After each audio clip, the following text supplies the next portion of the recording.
Hi there, and welcome back to my channel. My name is Tanya and this is Our Little Handmade Home. As you can see, the new studio is almost ready and there will be a tour coming up very soon, I promise you that. But first we're going to be doing a simple DIY project. I decided to make my own ironing board. So I'm going to show you how to make this type of ironing board quickly and easily using just plywood, batting, and fabric. Let's get started. This DIY ironing board is actually quite simple. I'm just going to run through really quickly the tools that I'm going to use for this. I did use some wood glue.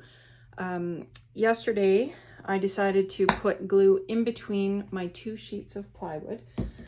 This is 1/2-inch plywood, which I actually had the hardware store cut down for me because I don't have the tools to do that. I have a heavy-duty stapler. I have the fabric that I chose to be the cover for my ironing board, which I think they're just so cute. And I have some ends off of some rolls of cotton batting. So this is nice, thick, sturdy batting. The other thing that I have here is some little rubber feet. These are something that you would put under furniture to keep it from sliding around. I just want to be able to lift this off of my surface a little bit. I don't have a dedicated spot to keep this in, and so I want to make sure that I'm not going to scratch my cutting table. Underneath you'll see one of my old cutting mats. This one it's a bit warped, so I don't mind working on top of it. So as I said, I had the hardware store cut the boards for me. These measure 32 inches wide by 18 inches high. And originally I was going to set them on a small calyx unit, but as I laid out my room, I discovered that I really didn't have room for it. So instead, I'm going to make it movable and I'll be able to just put it on top of my cutting table when I need to use it. So I'm going to start out with my batting. You can make this as thick, as many layers as you want, or you can go, 2, 3, 4, whatever you like. This is just a fairly lightweight cotton batting. And when you're cutting your pieces, make sure that you cut it wide enough that you've got a little bit of an overhang. This one doesn't really have much of an overhang because it's just, it's a roll end. So I might trim this right down to fit on top of here. Now you could glue it on or you can just lay it on. You could use spray on starch, whatever you like to do. And then I'm going to cut this batting, which is a little sturdier. I'm going to cut this. I'm going to have 2 layers of this and I'm going to have enough to wrap around. So we're going to build it much like a quilt. I'm going to start by putting my fabric right side down. Then I'll put my batting on. I'll wrap it around the plywood and then we'll get it finished. So I'm going to trim these down and I'll be right back. So our first layer is going to be our fabric. I love the colors in these little cats. They're so fun. Now, I did press out some of the obvious wrinkles. I did not starch this, but it's going to be fine because of course it's going to get ironed a lot. Our next layer is going to be my outside batting. So I'm going to make sure that it's just a little bit smaller than the fabric, but still big enough to wrap around the plywood. And these edges afterwards I can trim down.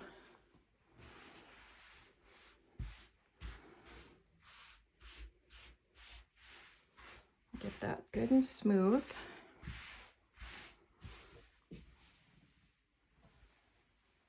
And then I'm going to put the smallest piece right in the center. So you want to make sure that you have enough overhang on your fabric to be able to catch all of your layers on the back of your plywood. So next I'm going to set my plywood in place. Of course, I've cut this center piece to be the same width as the plywood.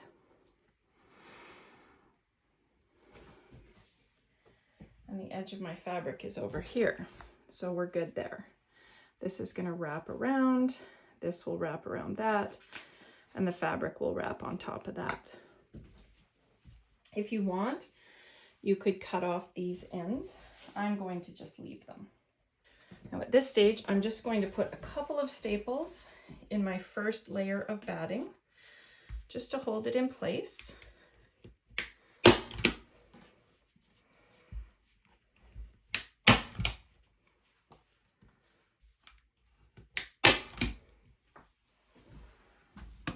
And I'm going to do the same on the other end. Make sure that it's good and tight.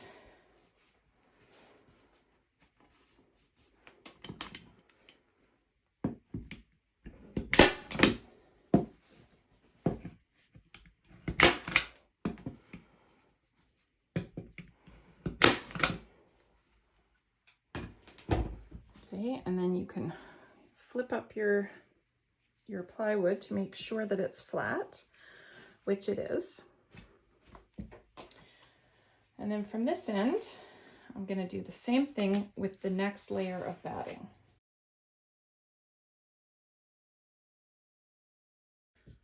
Now in this case, of course, the sides are going to be coming up onto your plywood.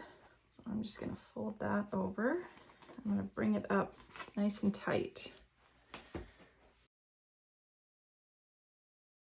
And for your corners, you want to tuck it in a little bit. And if you have to, cut a piece of it off. Just make sure that your corners are protected.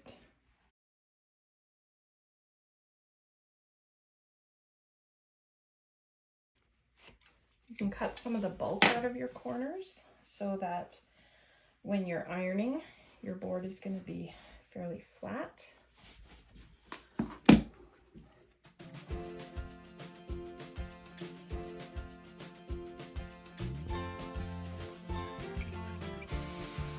So once you have your batting wrapped all the way around, make sure that your plywood is centered on your fabric.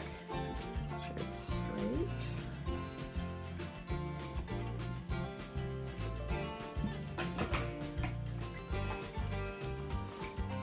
Tuck the edge, that'll keep your raw edges from pulling away.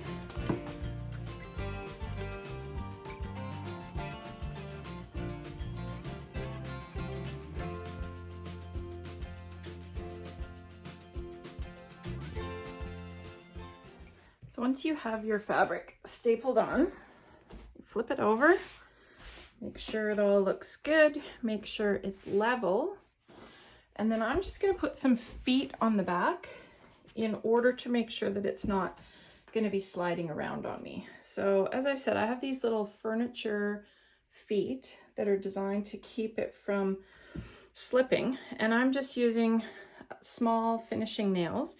You want to make sure that your nails are not going to be going through to the top of your board. And make sure that you don't hit a staple on your way through. And it's okay if it bubbles up a little bit. You can see it sort of bubbled a little bit there, but that's okay, because as long as the rubber is going to hit the table, then you're fine.